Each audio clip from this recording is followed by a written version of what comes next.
tinggi dari dagu. Gitu. Dan kantor pemerintahnya di mana kan? Di sini sebelah kanan, Gedung Sate.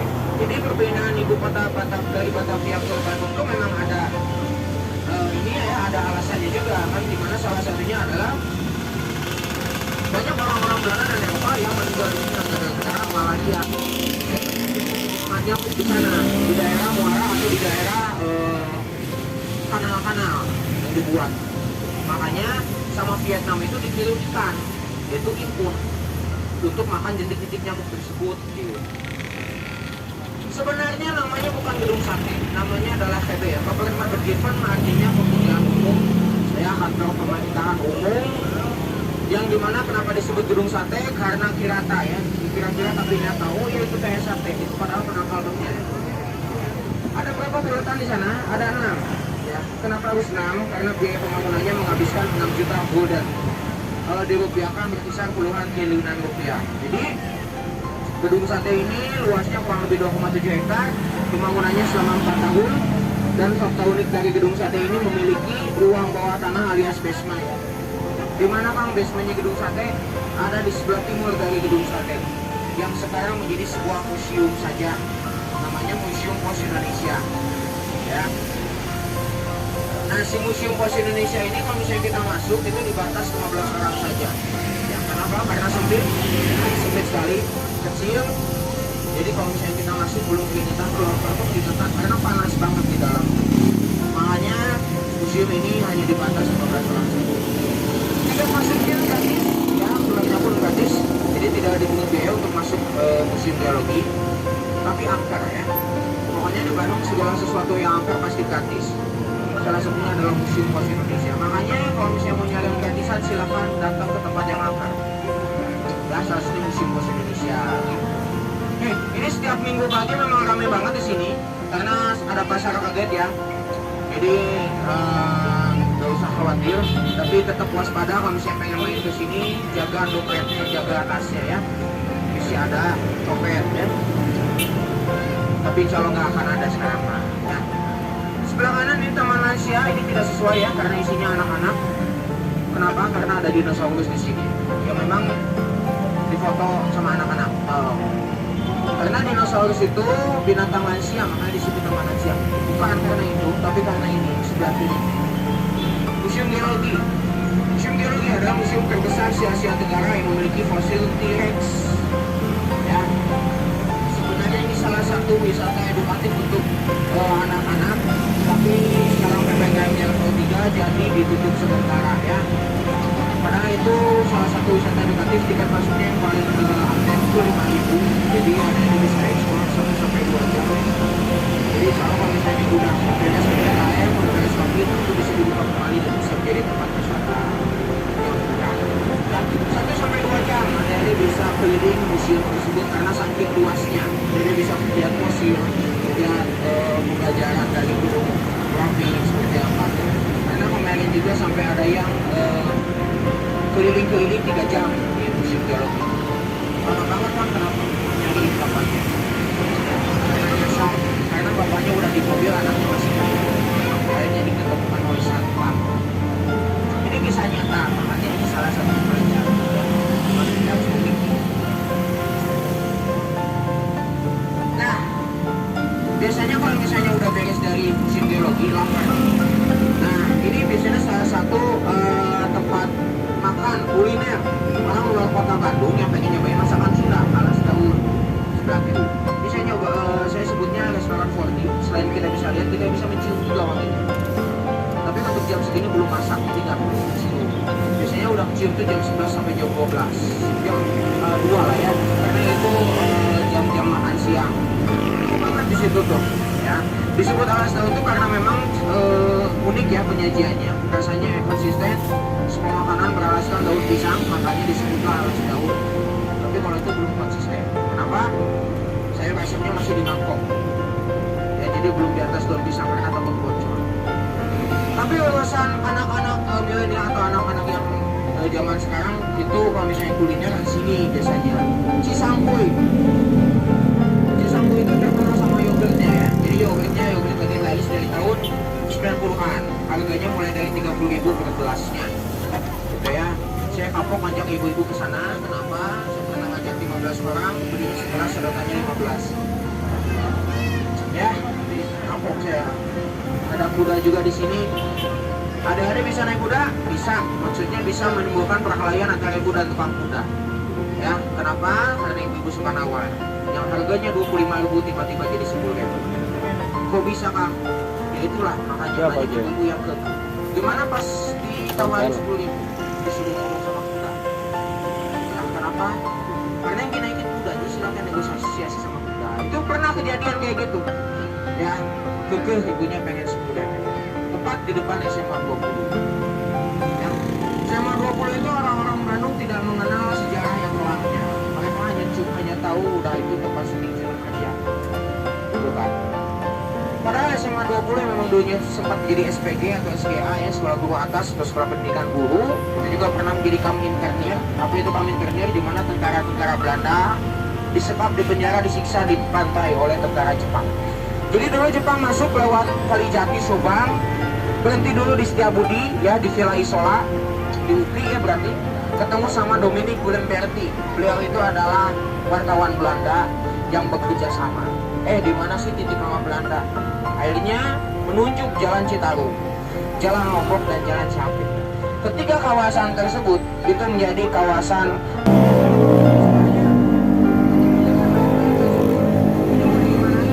akhirnya udah dilempar aja ke Solokan.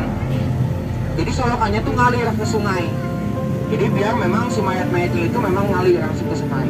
Makanya kanan kenapa kulinernya, terutama bakso. Di sini banyak banget. Jadi kita ngelewat bakso Sultan. Di sini juga ada Cuimi sebelah kanan. Ini bukanya pagi-pagi jam 7:30 udah buka. Jadi kita bisa sarapan sama bakso. Biasanya banyak yang beres olahraga itu langsung sarapan ke sana, sama aja kok. Ya. Tapi kalau misalnya udah habis, biasanya jam 3 udah habis, tenang. Di depan masih ada Lomi Bakmi Lombok. Ada di sebelah kiri ya.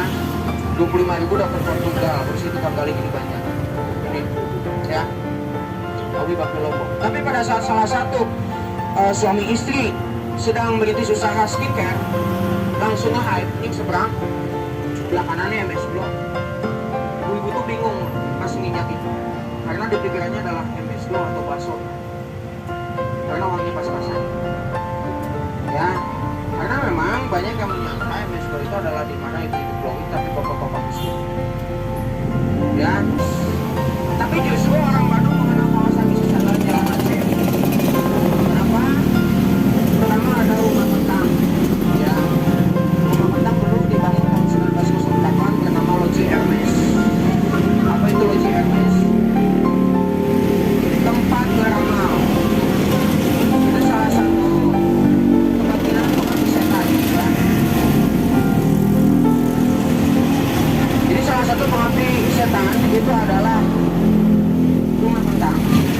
Tapi kenapa disebut rumah kentang? Setiap kita melintasi rumah tersebut pada malam hari, itu akan tuju ke rumah kentang terus. Gak punya kerja, diramal. Gitu. Kamu apa bintangnya, Leo? Oh, kamu berarti harus kerja yang berhubungan dengan udara. Nah, contohnya kayak gitu. Ya, contohnya adalah tukang layangan. Tukang berhubungan dengan udara, ya. Nah, ini jadi juluki seperti ini di rumah kentang ini. Loji Hermes ya. Jadi tadi cabangnya dari Loji Sinier yang jadi Masjid Al-Ukhwah tadi. Tempat bisnis lainnya ini ya. Gor Saparua dulunya memang tempat latihan baris berbaris untuk tentara Belanda. Nah, pasar tahunan di seberang, ini tempat beli tiket, di sini ada jendela. Namanya Yarbers dulu, setara dengan PRJ lah ya pada zamannya. Jadi apapun yang baru itu diperkenalkan di sana. Dan sebelah kanan juga ini ada taman virtual ketiga. Taman virtual ketiga ini yang bernama Mulu Ketat. Orang Bandung melupakan jasa dari taman ini. Apa jasanya? Dulu Bandung banjir daerah sini tuh. Dibuat kolam di sini tuh, namanya kolam retensi. Seperti drainase ya sistemnya. Dibuat saluran air yang kecil langsung terhubung ke taman tersebut. Akhirnya daerah sini tuh bukan menghilangkan banjir, tapi mengurangi volume banjir. Makanya sekarang daerah banjir itu pasti ada danau buatan. Contohnya dari Kolon. Makanya Dayakolot itunya harusnya berterima kasih kepada Taman Maluku. Karena awal kolam retensi, ya idenya itu muncul dari Taman Maluku. Sebenarnya Dayakolot tetap banjir, tapi tidak separah zaman dulu. Karena sekarang sudah ada sebuah danau buatan. Tapi kenyataannya apa? Taman Maluku dikenal orang Bandung taman lelaki bertulang lunak. Nah, sebelah kanan ini taman tertua kelima, Insulite Park. Ini lapangan tembak tentara Belanda dulu ya. Jadi memang dulu ini tahun 1950 ada jenderal masuk ke Bandung berduka yang akhirnya untuk mengenang anaknya ya ini ya, beliau Bapak Jenderal Abdul Haris Nasution mengenang putrinya tembak mati pada saat peristiwa G30 SPKI dan mengenang putrinya dijadikan nama taman di sana, Taman Ade Irma Suryani Nasution.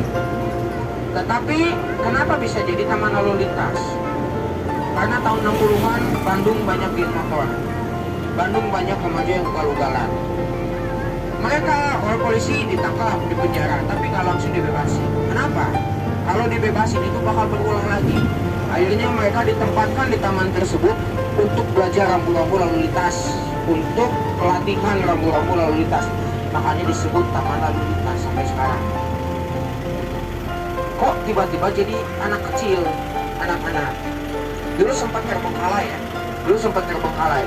karena dulu geng motornya sudah jadi sedikit, akhirnya nggak kepake. Nah daripada nggak kepake, udah kita jadikan tempat wisata untuk anak-anak. Hanya jadi tempat wisata sekarang. Yang sekarang sedang on progress revitalisasinya, diperbagus lagi.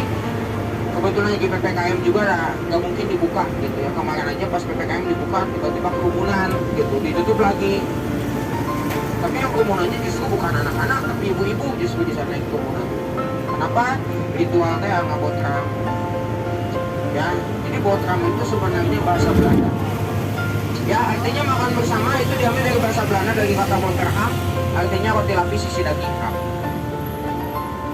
Ya, karena memang dulu banyak orang Bandung yang melihat kondisi orang Belanda sedang makan bersama.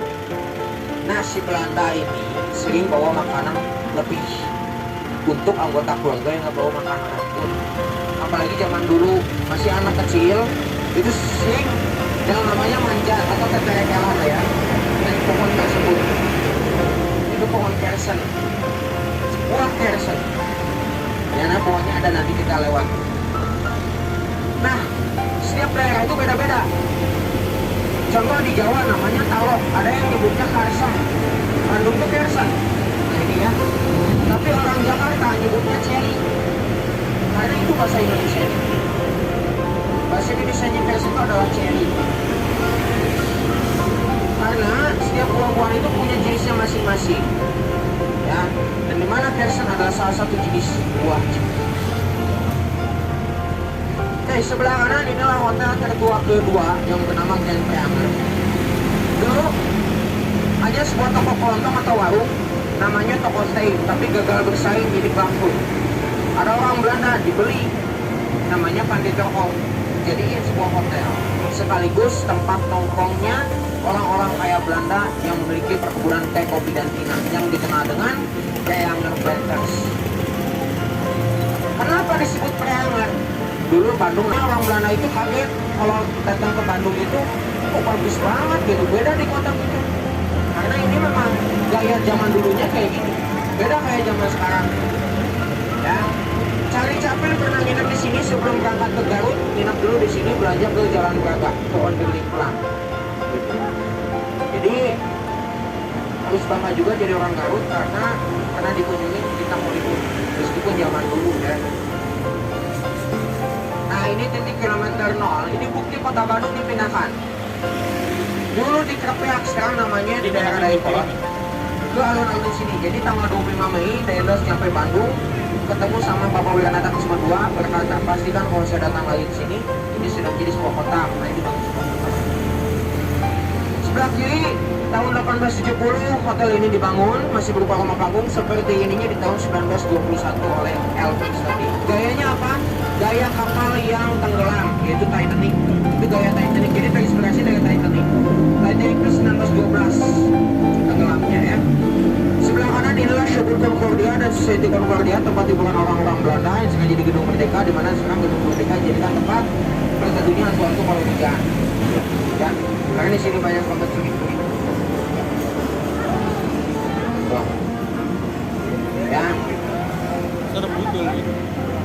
Jam segini masih sepi, nanti kalau misalnya udah siang, sore biasanya rame banget. Banyak banget cosplay di sana. Ya, sebenarnya sih hantu sesungguhnya bukan mereka, tapi Satpol PP ya. Jadi kalau misalnya udah Satpol PP hiji, geus bubar kabeh. Makanya paling tidak begitu. Gitu, jadi silakan ya kalau ada yang mau foto-foto sama cosplayer di sana kasih uang, karena untuk biaya kostum dan biaya makeup mereka ya. Karena makeupnya masih campuran MS Glow dan Cetavian. Ya, jadi skincare cat rambut jadinya bercampur ya, bosan jadi. Oke, inilah alun-alun kota Bandung ya. Jadi sebenarnya menurut orang Jawa dari kata alon-alon artinya pelan-pelan. Itu lebih umum, lebih global artinya. Jadi di sini lebih spesifiknya adalah satu gatra ya. Ini mau dikatakan alun-alun itu harus memiliki satu gatra. Pertama adalah pusat berkumpulnya masyarakat di sebuah lapangan. Jadi dulu lapangan sintetis sekarang ini dulunya lapangan hanya untuk berkumpul ya, mendengarkan pidato dari pemimpinnya. Tapi sempat juga jadi tempat latihan main bola ya, lapangan sepak bola dulu sempat. Tetapi tidak bertahan lama, akhirnya pindah ke depan gedung sate. Makanya di depan gedung sate ada yang namanya Gasibu. Apa itu Gasibu, Kang? Gabungan Sepak Bola Indonesia Bandung Utara. Itulah kepanjangan sesungguhnya dari Gasibu. Kalau misalnya Gasibu nggak pindah, di sini namanya bukan Gasibu tapi Gasibus. Ya, Gabungan Sepak Bola Indonesia Bandung Selatan. Karena dulu Bandung itu dibagi dua, Bandung Utara dan Bandung Selatan. Siapa pembagi Bandung Utara, Bandung Selatan? Rel kereta api Kota Bandung ya. Kalau mau ke IP atau ke PVJ itu pasti ngelewatin jembatan yang di bawahnya rel kereta api. Itu viaduk pertama. Yang kedua yang tadi kita lewatin, yang ada si Gopar. Jadi Bandung tuh punya dua viaduk. Nah, itu salah satu bukti pernah adanya tragedi Bandung Lautan Api. Tapi kenapa disebut Bandung Lautan Api? Karena memang semua bangunan di Kota Bandung ini di daerah Bandung Selatan dibakar, gitu ya. Makanya disebut Bandung Lautan Api. Oke, dan kenapa disebut alun-alun? Yang kedua adalah tempat ditahannya kolonial, yaitu penjara Bace tadi. Tapi pada saat penjara pindah ke Bandung Selatan, dialih fungsikan jadi tempat ibadah. Kebetulan paling dekat tempat ibadah di sini adalah Klenteng, yaitu Vihara Satyabudi, ada di Jalan Klenteng. Jadi bukan Masjid Agung, karena dulu Masjid Agung itu tempat nikah, namanya Balai Nyungcung. Makanya paling dekat tempat ibadah itu Vihara Satyabudi. Orang-orang Chinese itu Bandung nggak ada. Kenapa tiba-tiba sekarang ada? Karena dulu Daenerys mengatakan orang-orang Chinese di Pulau Jawa untuk memperancar ekonomi mereka. Jadi lagi buat jalan Anyer Panarukan sekaligus nyebarin orang-orang Chinese. Karena orang Chinese itu cuma ada di dua kota besar saja di Pulau Jawa, Semarang sama Surabaya. Nah, sisanya tuh nggak ada, tapi disebarin untuk memperancar ekonomi mereka. Makanya sekarang lihat Cibadak itu banyak yang dagang, karena itu basic mereka itu bisnis. Orang Cina itu, gitu kan. Nah, yang ketiga itu pasar. Ini sebelah kanan, ini dulunya pasar. Namanya Pasar Ciguriang. Ini yang ada kaitannya dengan Jalan Dago tadi. Kenapa orang-orang Bandung saling menunggu? Karena untuk mengunjungi pasar yang ada di sini. Tapi sayangnya pasar ini dibakar dulu sama oknum namanya Munada. Berkhianat terhadap pemerintah Belanda ya, pemerintah Jepang. Akhirnya kabur. Sehingga Bandung tidak memiliki pasar tetap selama setengah abad lebih. Akhirnya apa? Tahun 1905 atau pemerintah Priangan menetapkan atau planning untuk membuat ini ya, membuat pasar yang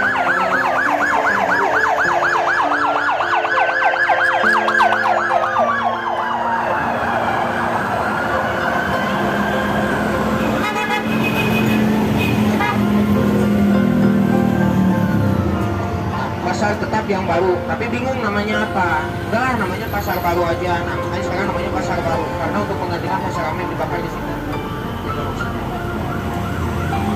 Dan yang terakhir adalah pusat pemerintahan, yaitu Pendopo yang dulunya adalah kantor pemerintahan, kantor bupati. Oke, kita sudah sampai. Saya ucapkan terima kasih untuk Bapak Kang Pepe dan dari sekalian sudah Fajar dan Kang Uji. Hati-hati di jalan. Selamat siang. Assalamualaikum warahmatullahi wabarakatuh.